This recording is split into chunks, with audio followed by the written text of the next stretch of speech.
Et on y va ensemble pour cette leçon sur cette façon de faire ce comportement JavaScript qu'on appelle le hoisting, c'est-à-dire lissage comme ceci.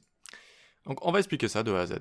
Alors c'est la façon dont les variables déclarées avec var et les déclarations de fonctions se font analyser en premier et hisser en haut du code lors de l'exécution d'un fichier JS.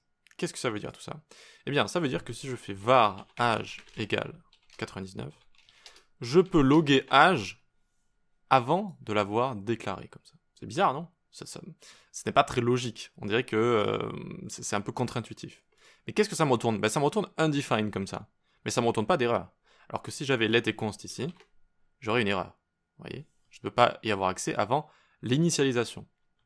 Alors qu'est-ce qui se passe ici? Bien, notre parser, donc ça s'écrit comme ça, ce qui va analyser notre page JavaScript, notre fichier JavaScript plutôt, eh bien il va arriver à ce niveau-là, et il va voir, tiens, il y a une variable juste ici, je vais la hisser en haut du code, mais je ne vais pas lui attribuer de valeur. Ça, je le ferai seulement quand j'arriverai à sa hauteur, donc au niveau de la ligne de cette déclaration, que j'exécuterai plus tard.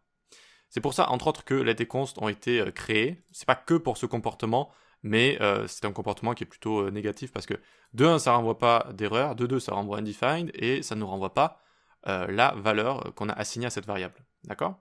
Donc pour les variables, la solution est plutôt simple, même si c'est pas un problème le hosting, hein, mais pour contrer ce comportement avec les var, on utilise let et const, et voilà, comme ça nous envoie une erreur si on essaye de l'utiliser avant de l'avoir initialisé. Voilà. Très bien, très bien.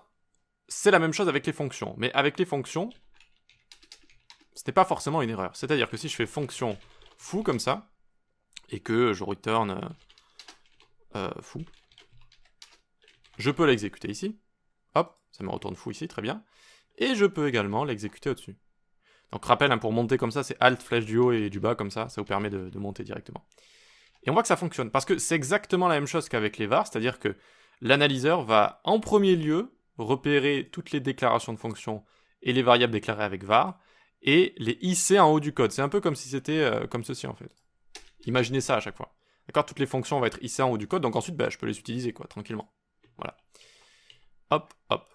Ok, donc là, j'ai parlé de déclaration de fonction. Ceci est une déclaration de fonction quand on a le mot-clé function et le nom qui suit à droite, comme ça. On déclare une fonction, c'est une déclaration de fonction. Parce que les fonctions, on peut aussi les mettre dans des variables. On peut les mettre dans des variables.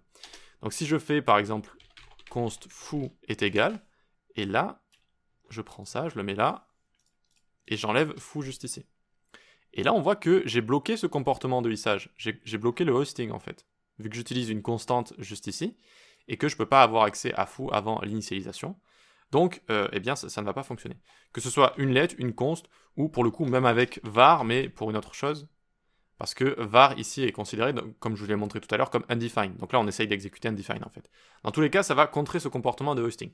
Est-ce qu'il faut le faire? Est-ce qu'il faut contrer ce comportement de hosting? Avec les fonctions? Non. D'accord? Peut-être dans des cas très précis qui dépassent vraiment l'objet de cette leçon juste ici, mais 99% du temps, quand vous faites du JS, vous n'avez pas envie de faire ce genre de choses. Néanmoins, je vous le montre quand même, et je vous dis que quand on rentre une fonction comme ceci dans une variable, on va rester sur une const, et du coup on va l'exécuter en dessous. On n'appelle plus ça une déclaration de fonction, on appelle ça une expression de fonction. Expression de fonction. Pourquoi? Parce que ça reste une expression en fait, ceci. C'est-à-dire que je peux le loguer, regardez. Hop, je le log, et là on dirait, oh ben Enzo, on a une chaîne de caractères ici. C'est une chaîne de caractères qui nous est montrée. Ça ressemble à une chaîne de caractères. Non, c'est une expression de fonction. D'accord? Ça me l'affiche certes, mais ce n'est pas une chaîne de caractères ici. Vous savez ce que c'est là? Eh bien, c'est un objet. C'est un objet. Je vous l'ai dit que les fonctions étaient des objets.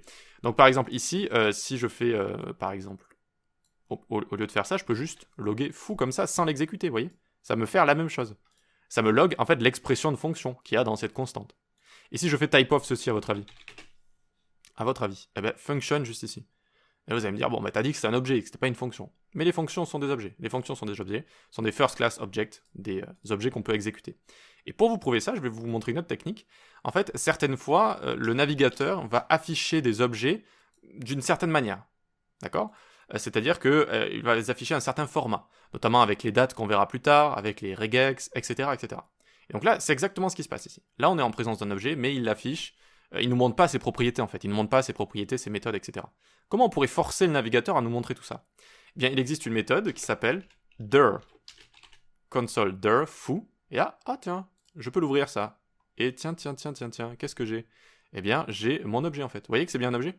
J'ai différentes propriétés, j'ai le nom juste ici, la longueur, bon, ici ça, voilà, et tout ce qui est prototype, etc. en dessous, pour l'instant, faites comme s'il n'y avait rien, sinon ça va vous embrouiller tout ça. Si vous commencez à ouvrir tout ça, ça va vous embrouiller. On en parlera en détail des prototypes, vous verrez ce que c'est plus tard.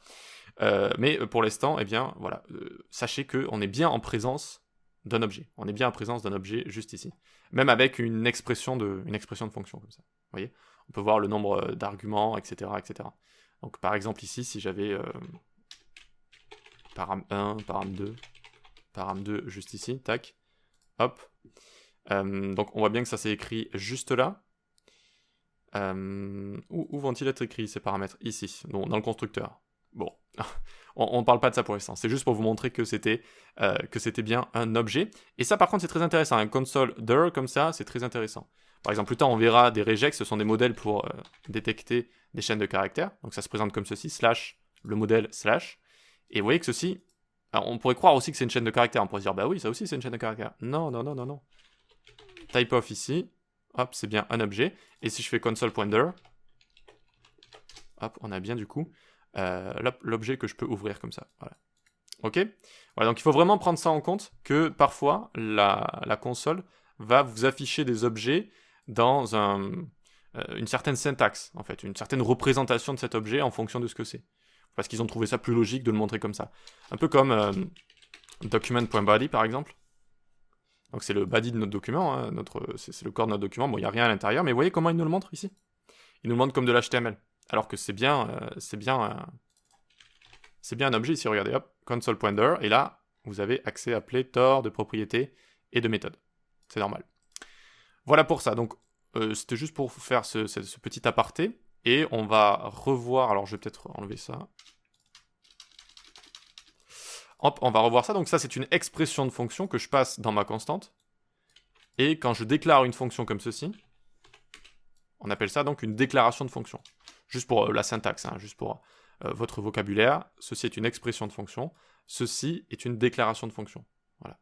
Et donc les expressions de fonction sont des expressions valides, que je peux loguer comme ça, parce que en fait c'est un objet, sous le capot c'est un objet.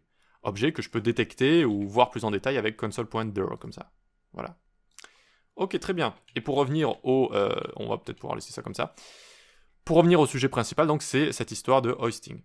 Donc les variables et les fonctions vont être hissées en haut du code en premier, entre guillemets, c'est ce qui va être analysé en premier. C'est pour ça qu'on peut exécuter des fonctions avant de les avoir déclarées. Voilà, c'est possible.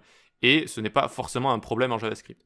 Le problème, c'était avec les variables notamment, et les variables qui retournaient undefined sans nous retourner leur contenu.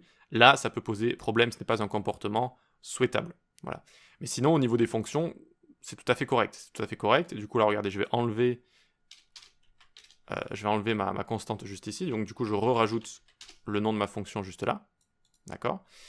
Et je peux l'utiliser avant, comme avec un window.addEventListener. Donc, je rajoute un écouteur d'événements, lequel load, quand ma page a chargé, j'exécute foo, par exemple. Ça, c'est un comportement classique en JavaScript. On met tout le reste en commentaire. Donc, on verra ça en détail plus tard, les événements, mais on est à l'écoute d'un événement, lequel load, quand la page a chargé, d'accord, ça se déclenche et ça exécute la fonction callback associée. Donc ça exécute foo ici.